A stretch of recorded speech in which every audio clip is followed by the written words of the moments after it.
جیسے پارٹی کی سیکرٹری نے تعارف میں آپ سے ذکر کیا، ہماری 2 روزہ کی پولیٹیکل کمیٹی کا جو پارٹی کا اعلیٰ ادارہ ہے اس کا اجلاس آج ختم ہوا ہے حیدرآباد میں۔ تو اس موقع کی مناسبت سے ہم نے چاہا کہ آپ کے ذریعے ہم اپنے پارٹی کے موقف کو، حالات حاضرہ پہ جو ہمارا نقطہ نظر ہے وہ آپ کے سامنے بیان کریں۔ بہت زیادہ بات کرنے کی ضرورت اس لیے نہیں ہے کیونکہ پورا ملک کم از کم جمہوریت پسند اور ترقی پسند جو عناصر ہیں وہ تو سراپا احتجاج ہیں 27ویں ترمیم کے خلاف، اور ویسے تو اس ملک میں معمولیتیں بھی رہی ہیں اور روی لگڑی جمہوریتوں کے پیچھے اسٹیبلشمنٹ کا ہمیشہ ہاتھ رہا ہی رہا ہے، لیکن یہ ایک منفرد سی صورتحال ہے کہ ترمیم کا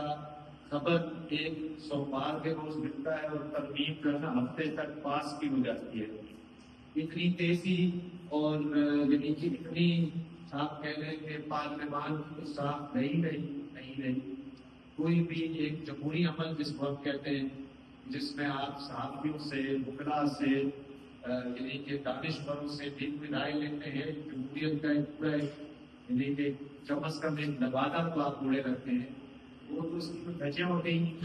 26ویں ترمیم آئی گئی، 27ویں بھی آئی، اور اب 27ویں کا سائن بھی نہیں ہوا تھا، پیسے بھی نہیں ہوا تھا، تو خبر یہ چل رہی تھی کہ 28ویں کی بھی تیاری چل رہی ہے۔ تو ہمارے حساب سے ہماری پارٹی سمجھتی ہے کہ 73 کا آئین کی کوئی اب اس کی شکل ہی مکمل طور پہ بگڑی گئی ہے، اور جو زمانے میں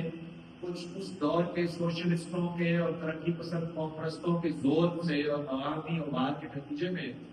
جو بھی عوام دوست اس کی شکیں تھی وہ تو بالکل ہی اب دور نہیں ہے۔ کوئی نہ کسی چیز کی نہ ضمانت رہی، کوئی ریاست کا کوئی رول نہیں رہا کہ آپ کو تعلیم، صحت، روزگار، پینے کا پانی، تحفظ، جان و مال کا ہی تحفظ کی وہ ضمانت ہے۔ اب تو ریاست کو خود جو ہے نا ایک ہی ادارے یا غیر منتخب اداروں کا ہی نام ہے۔ عوام کے نمائندوں کا بھی ہمیں بڑے یعنی کہ سوچ سمجھ کر میں یہ بات کر رہا ہوں، جو بڑی سیاسی جماعتیں ہیں، جو دوسرا جماعتیں ہیں،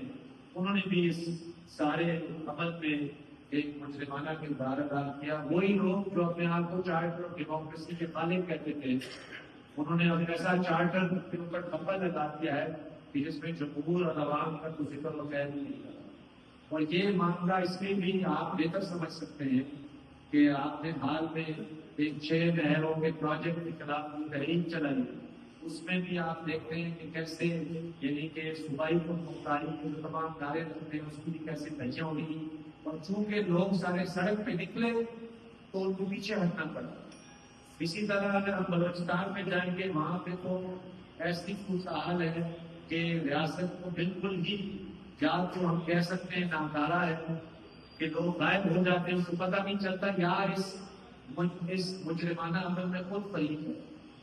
نہ ہی آپ لوگوں کے جان و مال کا تحفظ کر سکتے ہیں، یعنی کہ آئے روز وہاں پہ کھانا جلنے کی صورتحال ہے۔ اب پختونخوا میں بھی یہ معاملہ شروع ہو گیا ہے، جس کو ہم سمجھتے ہیں کہ اس کو ہمیں ایک طرح سے ایک نئی سر جنگ کی علامت ہے کہ پاکستان کے حکمران، خاص طور پہ اسٹیبلشمنٹ جو ہے، جیسے سیکرٹری نے کہا، وہ ہمارے معدنیات، ہمارے قدرتی وسائل، ہمارے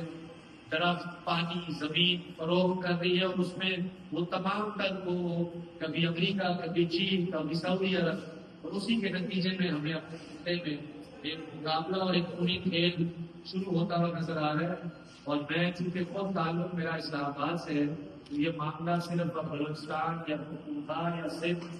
یا جس وقت اس ملک کے محکوم علاقوں کا نہ ہی رہا، اب تو اسلام آباد میں بھی پھر سے بلاسٹ ہونے شروع ہو گئی۔